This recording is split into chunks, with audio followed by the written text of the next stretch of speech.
Harper One and HarperAudio present The Sober Shift, a modern-day guide to living an abundant sober life, by Suzanne Warye.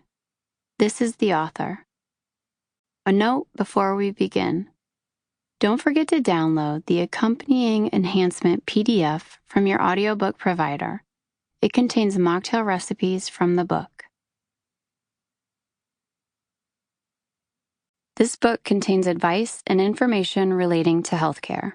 It should be used to supplement rather than replace the advice of your doctor or another trained health professional.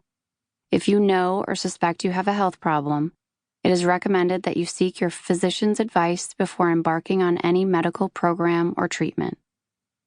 All efforts have been made to assure the accuracy of the information contained in this book as of the date of publication. The publisher and the author disclaim liability for any medical outcomes that may occur as a result of applying the methods suggested in this book.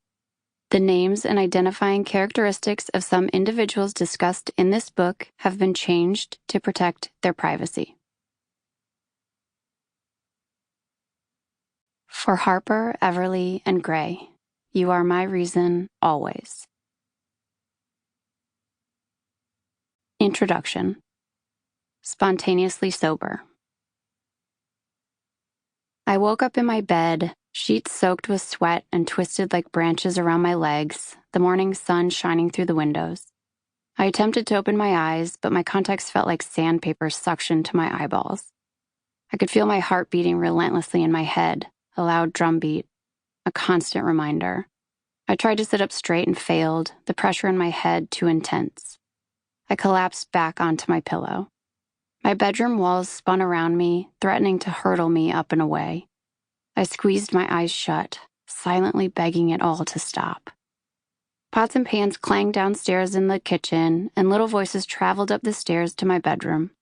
My husband, Russell, was making his signature daddy eggs, the only thing he's cooked in the last 10 years. He's the breadwinner, and I'm the chef. I'm also the caretaker, tutor, comforter, housekeeper, nurse, planner, and driver. I was still in my clothes from the night before, which worked out. It was the pajama party after all. I reached up to touch the necklaces tangled around my neck. Shit. It always took me forever to get them untangled. I lacked the patience necessary to find the knot and figure out where it had all gone wrong. It was January 2020, just a few months before the world would come to a grinding halt. We were blissfully unaware of the dark cloud that loomed. The words coronavirus and pandemic were relegated to sci-fi movies and nowhere near our charmed reality on Chicago's North Shore. The pajama party had been, in a word, epic. It was at our friend's estate, just a few miles from our house. With heated outdoor tents, a hired waitstaff, bottomless champagne, and boundless marijuana, it was something out of a John Hughes movie. My husband and I didn't grow up on the North Shore and always felt like interlopers in this world of blue bloods and Ivy Leaguers. Although we've gotten pretty good at fitting in, our modest Wisconsin roots are always just under the surface, only a thin layer of soil covering them. For my adult life, and even before, I drank wine and beer and sometimes hard alcohol like any normal drinker.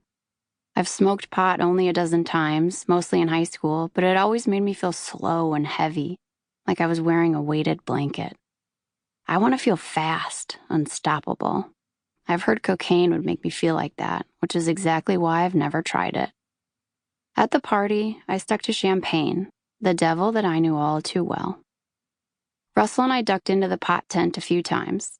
I marveled at the glamour of it all. This was unlike any pajama party I'd ever attended. Guests mingled around us, the women decked out in fake lashes and silk pajamas, the men dapper in smoking jackets.